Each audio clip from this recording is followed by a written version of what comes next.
All right, so Ron Faust, he posted something up that I like very much.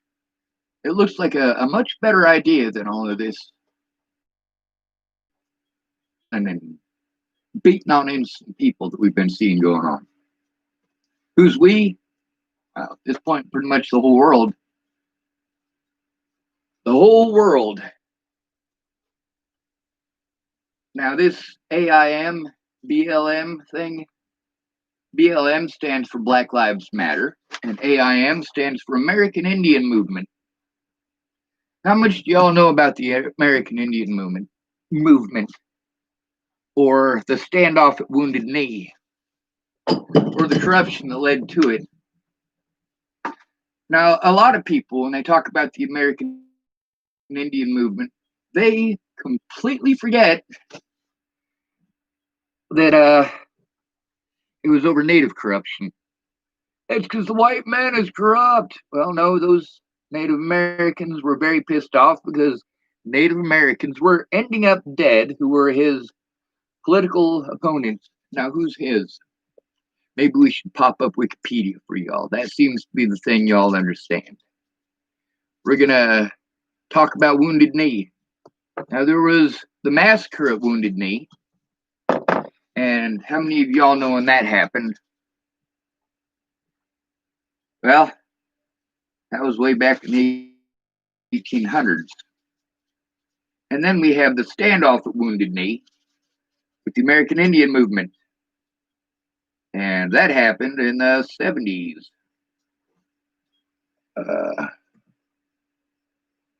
It's AIM.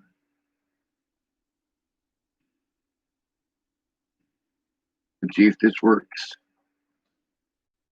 Nope. It says AIM was an instant messaging and presence computer program. We're going to skip that shit. We'll change it from AIM to Wounded Knee. Now, mind you, it wasn't just Wounded Knee. Wounded Knee AIM. All right. Now we're getting to it, folks. Now, although I've already read this and it's already on my YouTube, as y'all know, I like to go back to things. And today, one of my favoriteest heroes, Ron Faust, he posted this.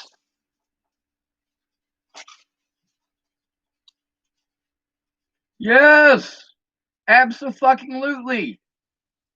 Now, I'm not sure if you notice what that fist is. What's that fist? Have we seen that fist before? Does it matter? BLM, AIM, that's a good fucking start. See, that right there is starting to show unity and cohesion. Now, I would like for many of y'all to actually recognize the fact that there are white people fighting and dying for your rights now, as there always have been in this country. Whether it's the majority or not does not make a difference when you are saying that nobody, or white people, we are human beings, and this is a goddamn poverty issue. There are a lot of people who are disappearing all over the country, but per capita, none are disappearing faster than Native Americans. By disappearing, I don't mean that slowly being bred out or just aren't reproducing. I mean, they're fucking disappearing.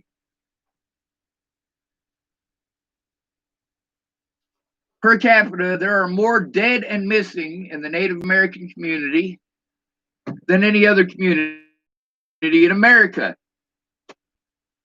What was I talking about as far as why I respected Colin Kaepernick but not BLM? Because I don't see BLM saying a goddamn thing when it happens to a Native American, or a goddamn thing when it happens to a Hispanic person, or a goddamn thing when it happens to an immigrant. Because it's Black lives that matter. Well, no, it's not. All of our lives matter. It's not racist to fucking say that. It's racist to tell somebody who is fighting for their fucking life that they're racist for saying that.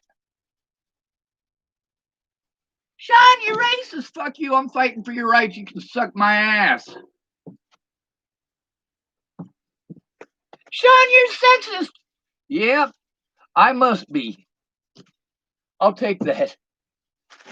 I know that I'm sexist and I know that I'm racist.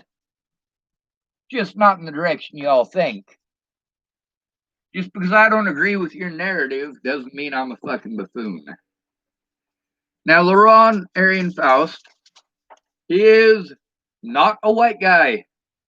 He is also highly fucking intelligent. He's also fighting the same fight I am.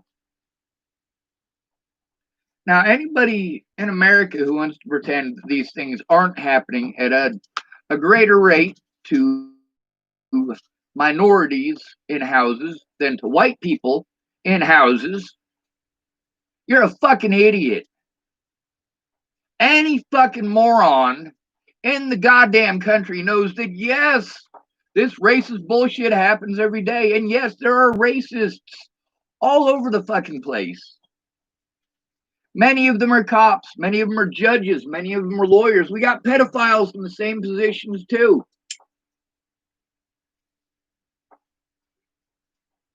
If nobody else is going to do anything about it, it comes down to me and you. It comes down to unity. It comes down to working together. How many white people marched with Dr. King? Quite a few.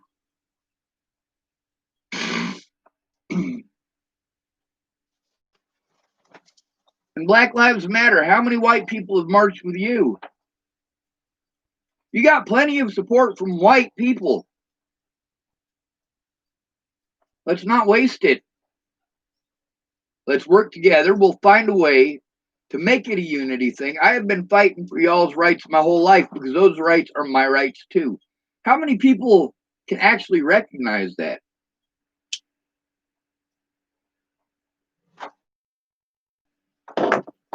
So let's read this on Wounded Knee.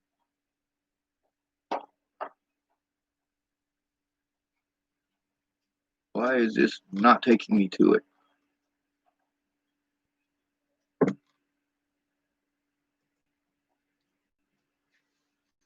Let's read this Funky Lovins. Now, mind you, this is around about 4 years after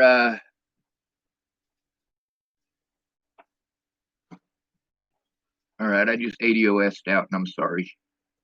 Fucking flies.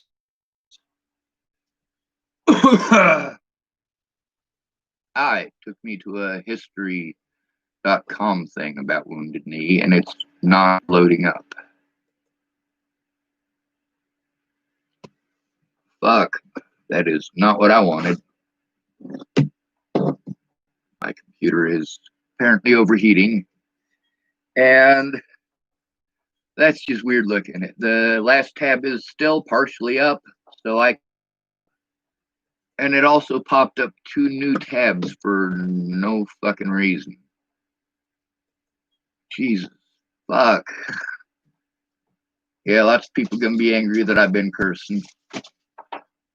But you know what? I've been speaking out about the missing and murdered indigenous people here in America for a long time. A long time. Although I didn't know it had a name at the time. Isn't that weird?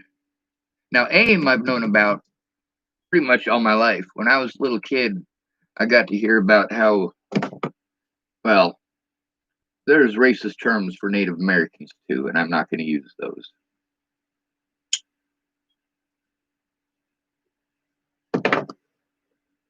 Let's see. I'm sorry this is taking so long. I really planned on this being a short video.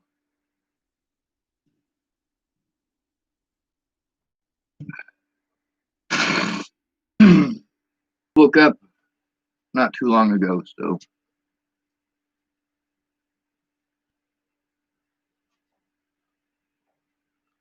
why the hell won't it allow me to see this? It's not letting me click on this.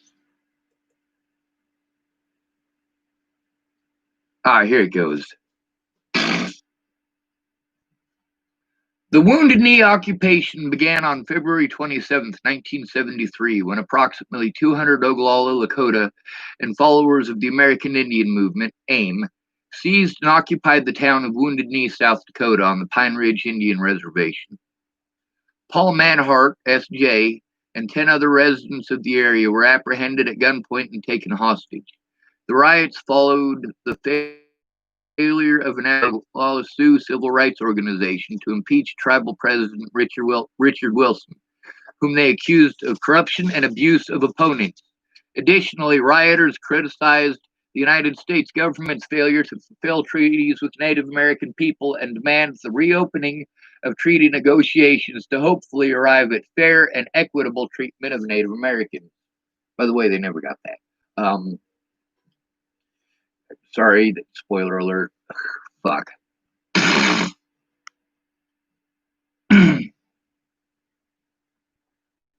Over off to the side, it says Wounded Knee occupation, February 27th to May 8th, 1973. 2 months, 1 week, and 4 days. Location, Wounded Knee, South Dakota. Result, siege ended. Wounded Knee returned to U.S. government control. Belligerents, American Indian Movement, U.S. Marshal Service, Federal Bureau of Investigation, Guardians of Oglala Nation. Commanders and leaders, the Native American side, Dennis Banks, Russell Means. On the other side is Richard M. Nixon, Richard A. Wilson, Wayne Colburn, L. Patrick Gray, and William D. Ruckelshaus. Strength, 200 some armed, up to 1,000 federal agents, National Guard maintenance personnel from 5 states, also helicopters and APCs. APC stands for Armored Personnel Carrier. Yes, they were going to go kill some people. Casualties and losses, 2 killed, 1 missing, 14 wounded. On the other side, 2 wounded.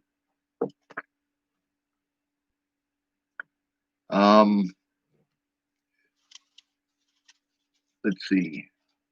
Oglala and AIM activists controlled the town for 71 days while the United States Marshal Service, FBI agents, and other law enforcement agencies cordoned off the area. The activists chose the site of the 1890 Wounded Knee Massacre for its symbolic value. In March, a U.S. Marshal was shot by gunfire coming from the town, which ultimately resulted in paralysis. A member of the Cherokee and a member of the Oglala Lakota tribe were both killed by shootings in April 1973. Ray Robinson, a civil rights activist who joined the protesters, disappeared during the events and is believed to have been murdered. Due to damage to the houses, the small community was not reoccupied until the 1990s. The occupation attracted wide media coverage, especially after the press accompanied the 2 U.S. senators from South Dakota to Wounded Knee. The events electrified Native Americans. Many Native American supporters traveled to Wounded Knee and joined the protest. At the time, there was widespread public sympathy for the goals of the occupation, as Americans were becoming more aware of long-standing issues of injustice related to natives. Afterward, AIM leaders Dennis Banks and Russell Means were indicted on charges related to the events, but their 1974 case was dismissed by the federal court for prosecutorial misconduct, a decision upheld on appeal. Wilson stayed in office and in 1974 was reelected amid charges of intimidation, voter fraud, and other abuses. The rate of violence climbed observation as conflict opened between political factions in the following 3 years.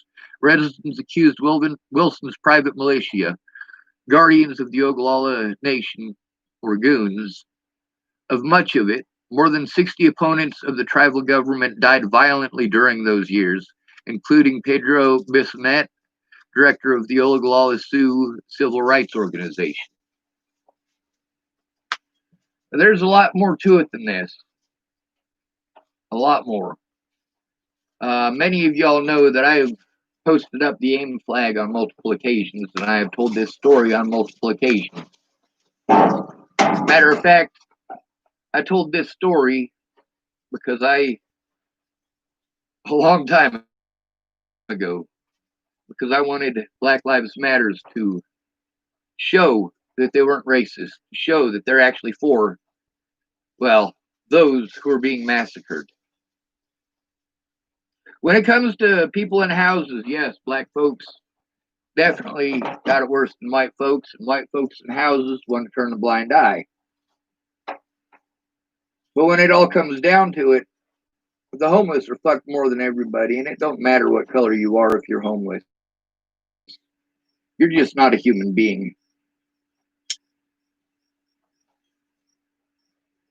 Why do I still talk about the homeless? Talk about myself as if I were homeless, despite the fact that I now have a low income apartment and a horse trailer to live in. Well, for the same reason that a Native American is still a Native American after he walks off the reservation.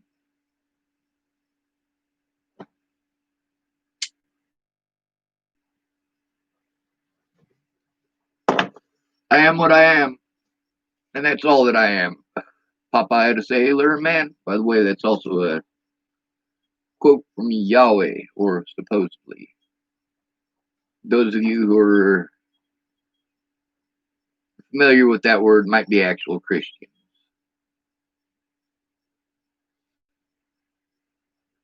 The American Indian movement, when was the last time we even heard anything about them?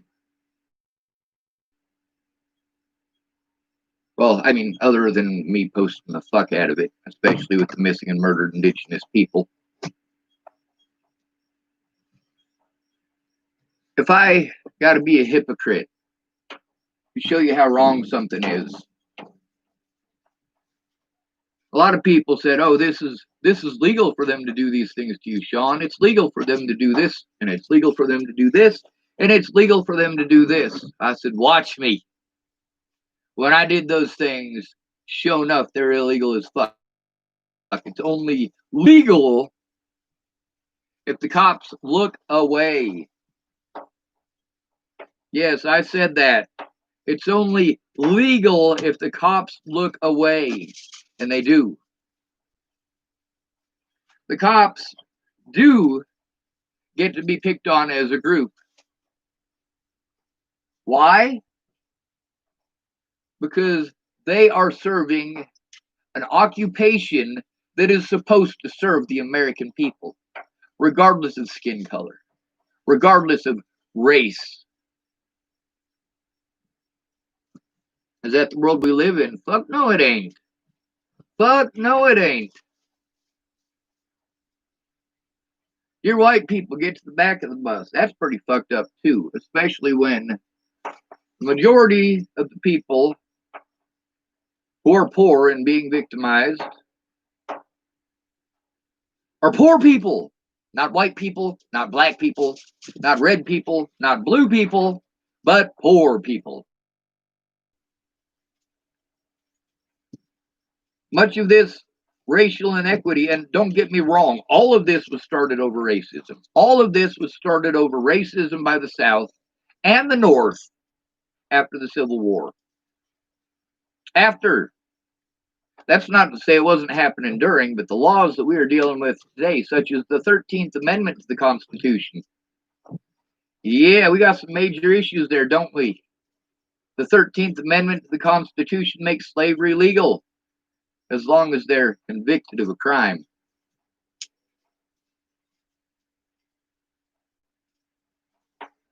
That's why they make it so impossible for poor people to actually turn in rotten cops. You are easy to victimize. You make money. Yeah, they're not going to let that go. They're going to fight as hard as the South did to keep human beings as their property, as their free labor, as their cash cow.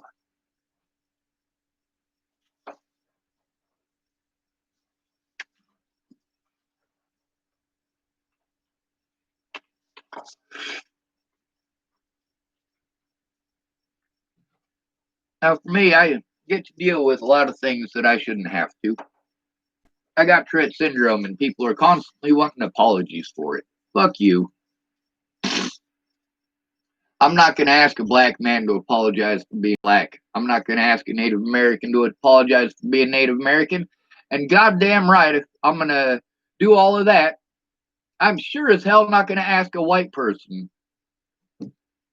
for the same thing. That's racism. Should I ask white people to stop being white? Is that what y'all want? By y'all, I mean the American people. I don't care what your color is. You're allowed to have an opinion. I may not agree with your opinion, but I'll fight to the death your right to voice it. However, I'll also block your ass on Facebook if you're a goddamn troll. If all you're doing is trying to stir up mud, keep in mind I stir up enough mud on my own. I'm proud of myself for it. I'm proud of myself for standing up for the homeless, for standing up for women, especially in Boulder County, for the homeless, black Americans, white Americans. I don't fucking care what color you are. I do care that you're going after each other because of color. I do hate that. Well, as Rodney King said, why can't we all just get along? How many of y'all remember Rodney King? How many of you remember the Los Angeles riots in the 90s? How many of you remember that? What was that over?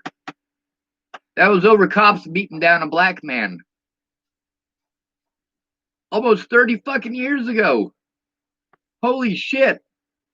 We are still dealing with this today. Police officers, the very same bias, the very same excuses that they use for harming black people and for harming Native Americans, they use for harming the homeless. Those of y'all black folks in houses, I'm glad you got houses.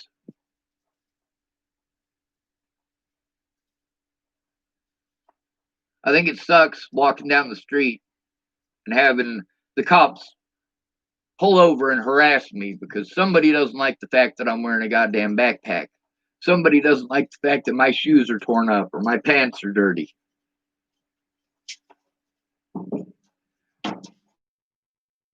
Are black people having to go through that? Yes and no. Yes and no. Yes, many black people know what it's like to walk through a community and be harassed because of the color of their skin. It's not because their pants or because their shoes or because things like that in some cases. But in other cases, like with Zaid Atkinson, he wasn't targeted for the color of his skin. He was targeted because he looked like a fucking homeless person.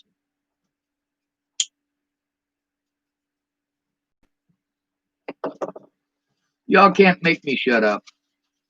Well, you could, but it's going to cost you a bullet. And if you get caught, it'll cost you your life.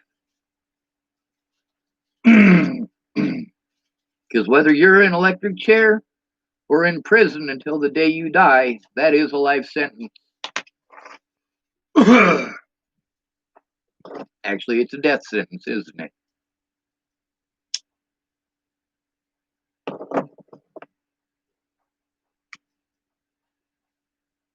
Did the U.S. government ever come back and redraw any of these? Did they go back and sit down at the negotiating table to arrive at fair and equitable treatment for Native Americans? No, they didn't. No, they didn't. And it's, let's see, 1973 to 83 to 93, 2003, 2013.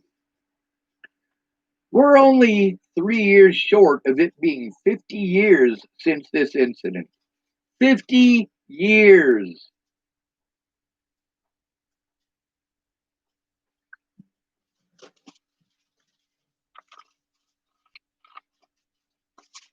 I think this is a good fucking start. I think BLM and AIM is a good goddamn idea. Let's do it. All right, let me tell you something about this Wounded Knee incident. This happened in South Dakota. It happened on the Pine Ridge Reservation, correct?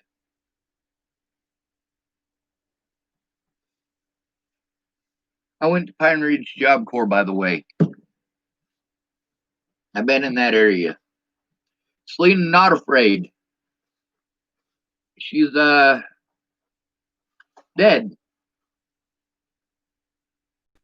But she's from that area. Not specifically from Wounded Knee. That whole area of Montana, Nebraska, South Dakota has had over 100 people disappear in a decade. 28 of them specifically from just one town, Hardin, Montana. I made a video about that 10 months before Selena Not Afraid was killed, and I spoke about how Native Americans are killed nationwide. You know, you can kill somebody with exposure to the elements in Arizona the same as you can kill somebody with exposure to the elements in South Dakota. In South Dakota, or Montana, or Nebraska, that murder by exposure is because of the snow. You drop them off without a blanket, without adequate clothing for the weather. You drop them off out in the country and they fucking freeze to death. Or in Arizona, middle of summer, you just go and drop them off out in the middle of the desert. Same thing in Nevada. Same thing nationwide. And this isn't just the United States. We want to talk about how great fucking Canada is. And believe me, I believe there is a lot of great things about Canada. But the missing native peoples up there is just as bad as it is here in the United States. And the way those people are killed is the same as it is in the United States. Most of them are killed by exposure. You'll freeze to death before you ever make it to town. You end up with frostbite. You get so cold that it makes you tired and you can't stay awake. You go to sleep in the snow and you fucking die. I've nearly frozen to death on 3 separate occasions.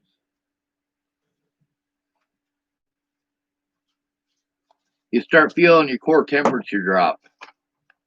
Your limbs don't want to move anymore. By the time you feel your heart starting to do really fucked up shit to you, your limbs haven't functioned in hours. If you can make them bend, you're lucky.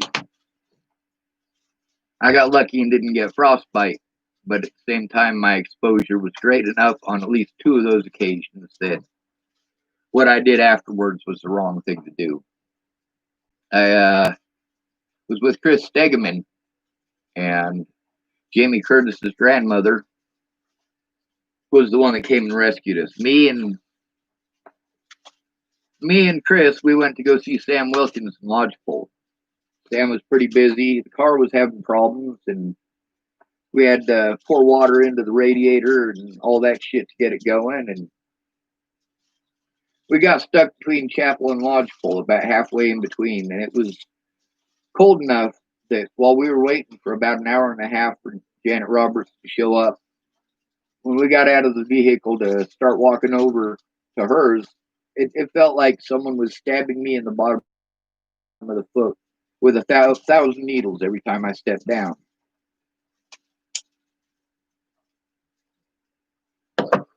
We got to make the connection that people are people. And I get that there's a lot of racist white people out there. I really do. I'm surrounded by them here in Chapel, Nebraska. I'm also surrounded by a lot of good people who don't have what it takes to stand up to these racists. They go, well, I have to live in this community too. I know you do. There's a lot of white folks who are on your side. And a lot of those white folks are sick of having it shoved in their face that they're white.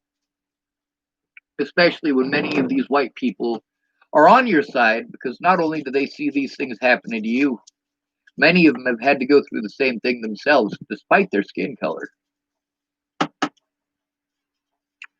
Colin Kaepernick, who is my favorite hero of this century, what's he known for? A lot of y'all want to say football. No, he's a human rights activist. You know, he has been to South Dakota. You know, he has spoken with Native American leaders about many of these incidents. Colin Kaepernick isn't just fighting for black rights or black lives. He's fighting for us. Us. Isn't it odd that the abbreviation for United States is US? Us. We the people. We the people to me means we. That means it doesn't matter what color of skin you are. You're a human being to me. Your opinion matters. Your voice matters. Unfortunately, the bigots are the ones that are screaming the loudest. More recently, thank goodness, a great many people around the world have taken to the streets about these things happening. George Floyd, though, I think that's one of the worst possible events in our history. Why is that? Why is it that just one black man being killed is one of the worst events in our history? Because it's not just one black man. It's not just one man. It's not just one person. It's a long history and a string of violence by the government and government officials, as well as those they appoint to these positions, that have resulted in so many deaths. So many police officers where we have seen people blatantly murdered by the police and their own department lets them go.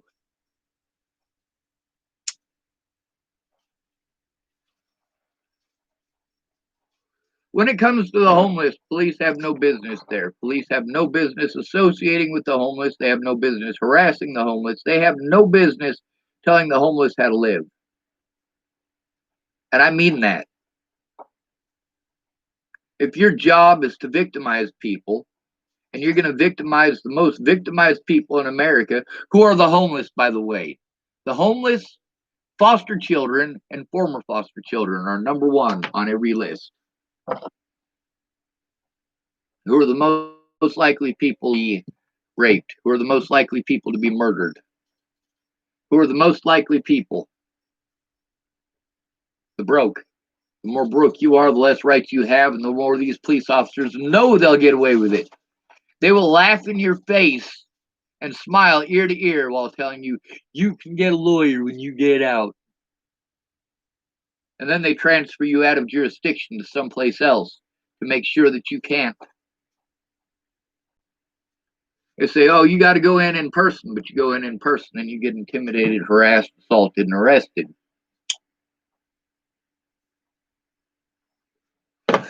I'm not sticking up for black rights because I feel bad for black folks. I'm not sticking up for Native Americans because I feel bad for Native American folks.